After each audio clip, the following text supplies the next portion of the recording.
l'estime de soi, c'est un muscle qu'il faut entretenir. Et les pensées négatives, elles seront toujours là. Hello, bonjour, j'espère que vous allez bien. Je m'appelle Céline, j'ai 37 ans, j'habite à Bruxelles et je suis la maman de la petite Anne-Charlotte. Après avoir, dans une vidéo précédente, évoqué ces habitudes qui sabotent l'estime de soi, il allait de soi que je vous parle des habitudes qui stimulent, qui renforcent l'estime de soi. Parce que mon objectif à travers mes vidéos, c'est de vous emmener à vous poser les bonnes questions afin de prendre la bonne décision. La première habitude qui stimule positivement votre estime personnelle, c'est l'hygiène corporelle. Comment voulez-vous vous sentir bien dans votre peau si vous n'êtes pas propre? Si vous avez des ongles, des orteils ou des mains qui sont cassés, qui sont sales, si après avoir pris votre douche, vous ne vous hydratez pas la peau, vous ne vous parfumez pas, si la dernière fois que vous avez fait un shampoing, c'était 1 mois, 2 mois dans le passé, si vous avez un tissage, une perruque ou que sais-je et que vous la lavez tous les 3 mois, ce sont des petites choses qui sont extrêmement importantes pour que vous ayez confiance en vous-même, pour que vous vous regardiez dans le miroir et que vous soyez heureuse de l'image que le miroir vous renvoie. Je me souviens, il y a quelques mois, lorsque j'étais enceinte, ce qui m'aidait à me sentir bien dans ma peau, alors que j'étais tributaire des hormones, la fatigue, les nuits qui n'étaient pas toujours paisibles parce que j'avais du mal à trouver la bonne position pour dormir.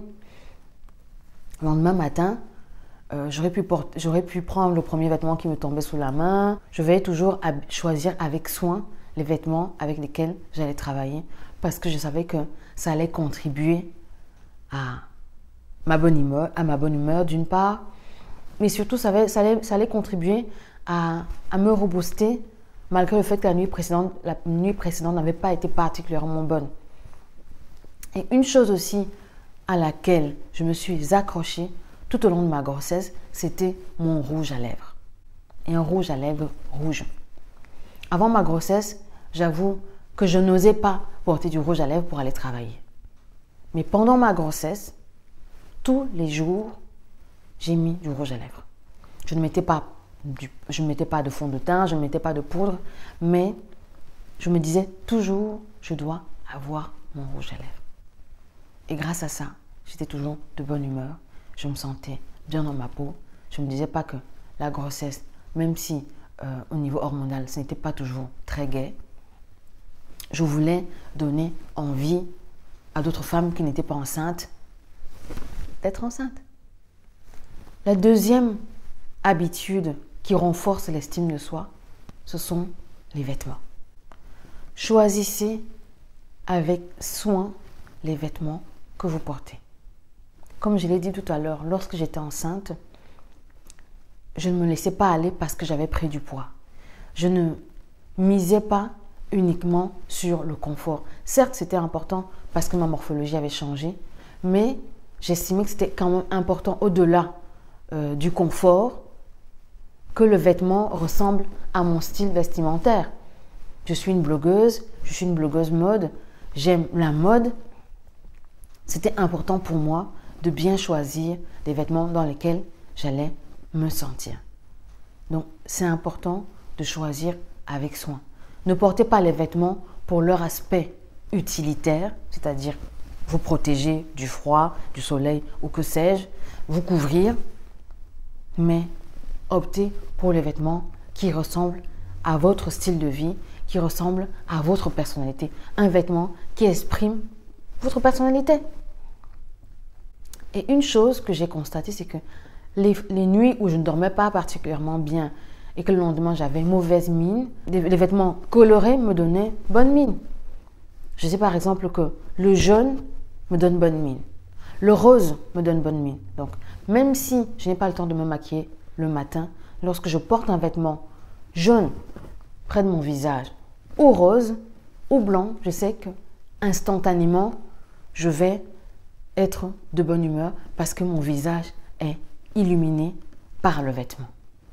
Donc oui, ça n'a l'air de rien, mais look good to feel good. C'est très efficace, croyez-moi. Troisième habitude qui renforce l'estime et la confiance en soi, c'est combattre les pensées négatives. Un exemple pour combattre les pensées négatives. Vous êtes en voiture, vous allez peut-être chercher votre enfant à la crèche. Au lieu de vous dire « Oh là là, si ça se trouve, il y aura encore des gens devant la crèche, je ne pourrai pas me garer. » Dites-vous « Je vais arriver devant la crèche, je vais trouver une place. Comme ça, je pourrai aller chercher mon bébé plus facilement parce que je serai garé devant la crèche et non 300 mètres devant la crèche. » C'est un exemple. Autre exemple. Vous devez aller faire les courses. Vous savez que le quartier où vous allez faire vos courses, il y a toujours beaucoup de circulation, les places sont très rares. Au lieu de vous dire « Oh mon Dieu, je suis sûr qu'il y aura encore du monde aujourd'hui, c'est sûr que je n'aurai pas de chance pour trouver facilement une place. » Dites-vous, intérieurement, il va y avoir du monde, mais je vais avoir de la chance, je vais trouver une place facile, je vais facilement me garer, je vais trouver une place à proximité de la rue où je vais faire mes courses. Oui.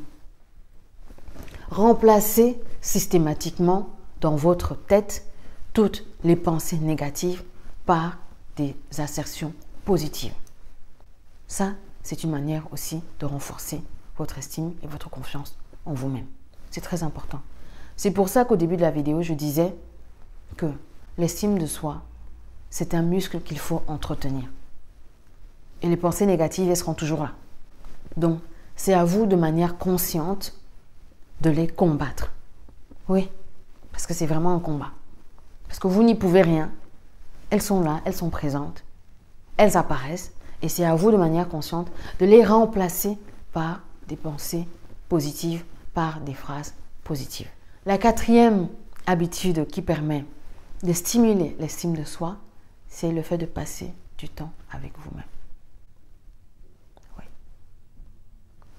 C'est important de passer du temps avec soi-même pour apprendre à se connaître, pour apprendre à apprécier sa propre compagnie. Et des gens qui ont peur de rester seuls. Il y a des gens, quand ils sont seuls, ils vont peut-être passer du temps au téléphone, ils vont peut-être passer du temps sur, je ne sais pas moi, Facebook Messenger. Il y a des gens qui vont passer du temps sur WhatsApp à échanger. Mais c'est important également de passer du temps avec vous-même, à faire quelque chose que vous aimez.